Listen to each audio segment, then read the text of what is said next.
Assalamualaikum warahmatullahi wabarakatuh. Kami mahasiswa Universitas Negeri Makassar, Fakultas Ekonomi dan Bisnis, Prodi Manajemen. Video ini dibuat untuk menyelesaikan salah satu tugas dalam mata kuliah pengantar manajemen dengan dosen pengampu Bapak Hendra Saputra, SE, MSI. Kami dari kelompok 7 akan mempresentasikan materi dengan judul Faktor Individu dalam Organisasi. Sebelum kami masuk ke pembahasan lebih lanjut, izinkanlah kami memperkenalkan diri terlebih dahulu. Yang pertama, saya sendiri atas nama Wasilah dengan NIM 230903502060. Selanjutnya ada Sulpiani Saril dengan NIM 230903502061. Asriana Putri dengan NIM 230903502062. Naila Asarah dengan NIM 230903502063. Lalu yang berikut ada Supirah dengan NIM 230903502064. Dan yang terakhir ada Nur Hasni dengan NIM 230903502065. Baiklah, kami dari kelompok 7 akan mempresentasikan materi dengan judul Faktor Individu dalam Organisasi. Faktor individu dalam organisasi. Perilaku organisasi adalah bidang studi yang mengkaji pengaruh individu, kelompok, dan struktur terhadap perilaku dalam organisasi dengan cara menerapkan pengetahuan ke arah perbaikan efektivitas organisasi. Jadi, perilaku organisasi ini adalah ilmu yang mempelajari bagaimana individu, kelompok, dan struktur dalam suatu organisasi berinteraksi dan bagaimana interaksi tersebut memengaruhi perilaku dalam konteks organisasi tersebut. Melalui studi perilaku organisasi, kita dapat memahami bagaimana faktor-faktor seperti kepemimpinan, budaya perusahaan, motivasi, komunikasi, dan struktur organisasi mempengaruhi bagaimana orang bertindak di dalam organisasi. Tujuan utama dari studi ini adalah untuk menerapkan pengetahuan yang diperoleh untuk meningkatkan efektivitas organisasi. Ini mencangkup upaya untuk memperbaiki kinerja individu, meningkatkan kerjasama dalam kelompok, menciptakan lingkungan kerja yang produktif, dan mengoptimalkan struktur organisasi agar mencapai tujuan organisasi dengan lebih baik. Adapun beberapa cara untuk memahaminya. Yang pertama, kontrak psikologis. Kontrak psikologis adalah suatu kesepakatan tak tertulis yang muncul ketika seseorang bergabung dengan sebuah organisasi maupun perusahaan. Yang kedua, kesesuaian tenaga kerja yang dibutuhkan perusahaan. Kesesuaian tenaga kerja yang dibutuhkan perusahaan terkait dengan faktor individu dan tenaga kerja. Dalam kenyataannya, perusahaan selalu mendapatkan tenaga kerja sesuai dengan harapan dan tuntutan dalam pekerjaan. Dan yang terakhir, keragaman individu dalam organisasi. Keragaman individu dalam organisasi merupakan faktor lain yang harus disadari dan diterima oleh organisasi atau perusahaan, yakni manusia ditakdirkan tidak sama baik dari sisi latar belakang biologis, pendidikan, dan sebagainya. Perilaku dan kepribadian individu. Griffin mengemukakan 5 pemahaman tentang hal ini yang disebut model 5 dimensi mengenai kepribadian, atau bisa disebut dengan The Big Five Model of. Yang pertama, tingkat persetujuan atau agreeableness. Tingkat persetujuan menunjukkan tingkat kemampuan individu dalam berinteraksi dan bekerja sama dengan orang lain. Yang kedua, tingkat keseriusan dan kesadaran atau conscientiousness. Tingkat keseriusan dan kesadaran ini menunjukkan tingkat keseriusan individu terhadap rencana pencapaian tujuan dari organisasi.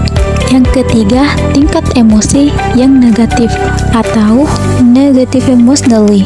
Ini merujuk kepada ketidakstabilan emosi yang dimiliki oleh individu dalam pekerjaan.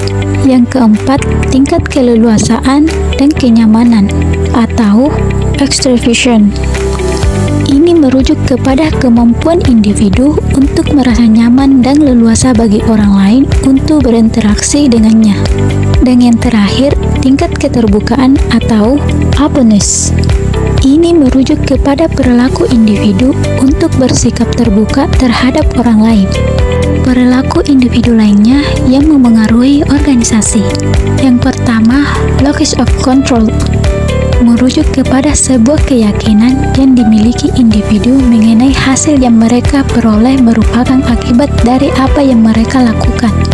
Dan yang kedua, self-efficacy, merujuk kepada perilaku kepercayaan diri dari individu untuk dapat melakukan sesuatu. Yang ketiga, authoritarianism, merujuk pada keyakinan individu akan peran tingkatan hierarki dalam sebuah organisasi dan kaitannya dengan kekuasaan dalam organisasi. Yang keempat, Machiavellian. Istilah ini merujuk kepada seseorang di abad 16 yang bersama Niccolo Machiavelli yang menganjurkan seseorang, terutama pemimpin, untuk bertindak secara rasional. Yang kelima, self-esteem, merujuk kepada sebuah keyakinan seseorang atau individu bahwa dirinya layak untuk mendapatkan penghargaan. Dan yang terakhir, risk propensity. Ini merujuk kepada kecenderungan individu dalam hal pengambilan risiko dan menjawab tantangan. Perilaku individu dan stres. Stres pada hakikatnya merupakan ketegangan emosional dalam interaksi antara seseorang dengan lingkungannya yang dapat memengaruhi kondisi fisik dan mental seseorang. Stres bisa menampakkan dirinya dalam berbagai bentuk yang bersifat fisiologis, seperti perubahan yang terjadi dalam metabolisme seseorang, gangguan pada cara bekerja jantung, pusing, dan gangguan pernapasan. Dan yang berikut psikologis seperti ketegangan, mudah tersinggung, bersikap menunda pekerjaan, kebosanan, dan ketidakpuasan dengan pekerjaannya. Dan yang terakhir, keperilakuan seperti menurutnya produktivitas, tingkat kemakiran yang tinggi, mencari pelarian dengan merokok lebih banyak dan biasanya, dan keinginan pindah kerja.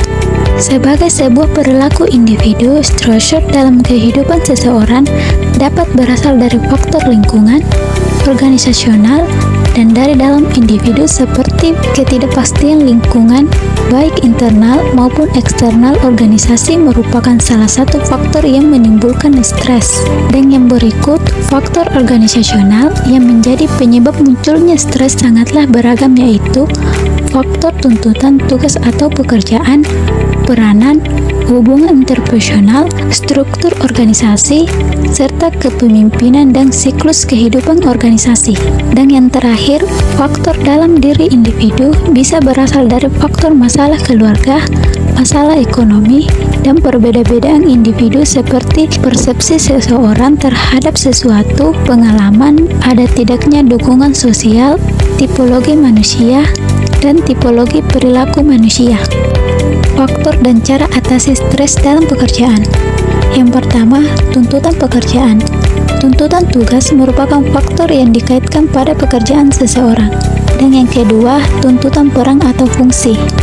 Tuntutan peran berhubungan dengan tekanan yang diberikan pada seseorang sebagai suatu fungsi dari peran tertentu yang dimainkan dalam organisasi itu. Dan yang ketiga, tuntutan interpersonal. Kategori ini mencangkup faktor-faktor dalam kehidupan pribadi karyawan seperti persoalan keluarga, masalah ekonomi pribadi, dan karakteristik kepribadian bawaan. Upaya pengendalian stres. Yang pertama, olahraga yang teratur. Membiasakan diri untuk berolahraga saat akhir pekan mampu membuat pikiran lebih fresh kembali sebelum melakukan pekerjaan di kantor. Selain itu, olahraga juga mampu menjaga sistem kekebalan tubuh kita agar tidak mudah lelah. Jogging atau sekedar jalan pagi di taman bisa sangat membantu dalam mengatasi stres atau tekanan pikiran karena pekerjaan. Yang kedua, relaksasi. Saat melakukan pekerjaan kantor, sebaiknya memberikan sedikit jeda untuk berelaksasi, menata dan mengistirahatkan tubuh dan otak agar tidak terlalu tertekan. Selain itu, berelaksasi untuk bisa membuat pikiran dapat berjalan dengan baik. Yang ketiga, manajemen waktu. Mengatur waktu dengan sebaik mungkin sangatlah penting agar pekerjaan dapat selesai sesuai dengan jadwalnya. dan tidak bertumpuk yang akhirnya menyebabkan lembur. Dan yang keempat, merubah suasana atau lingkungan pekerjaan. Tidak masalah jika kita ingin sedikit merubah ruang kerja yang tidak memiliki. Terkadang seseorang tidak mampu untuk bekerja dengan maksimal apabila berada di suasana tertentu seperti berada di tempat yang bising, harus mendengarkan musik, atau bahkan ada yang sambil mengemil. Itu semuanya bergantung pada kepribadian seseorang. Dan yang kelima, support group. Saling dukung dan saling menyemangati adalah salah satu healing yang bisa dilakukan di kantor, karena dengan begitu seseorang bisa lebih nyaman dan bisa mengurangi rasa kelelahan dari pekerjaan yang dilakukan. Jadi, kesimpulan mengenai pembahasan di atas adalah perilaku individu dalam sebuah organisasi merupakan hasil dari interaksi yang kompleks antara faktor individu, faktor organisasional, dan faktor lingkungan. Faktor-faktor seperti kepribadian individu, tuntutan pekerjaan, tuntutan peran, dan tuntutan interpersonal dapat memengaruhi perilaku individu dalam organisasi. Stres merupakan reaksi individu terhadap tekanan yang tinggi dalam pekerjaan, dan stresor dapat berasal dari berbagai sumber termasuk faktor lingkungan, faktor organisasional, dan faktor internal individu. Stres dapat memengaruhi kesejahteraan fisik dan mental seseorang, serta produktivitas dalam pekerjaan. Pengendalian stres dalam pekerjaan dapat dilakukan melalui berbagai upaya seperti olahraga teratur, relaksasi, manajemen waktu yang baik, perubahan lingkungan kerja yang nyaman, dan dukungan sosial dan rekan kerja. Pentingnya memahami dan mengelola stres dalam pekerjaan tidak hanya berdampak positif pada individu, tetapi juga pada efektivitas dan kesejahteraan organisasi secara keseluruhan.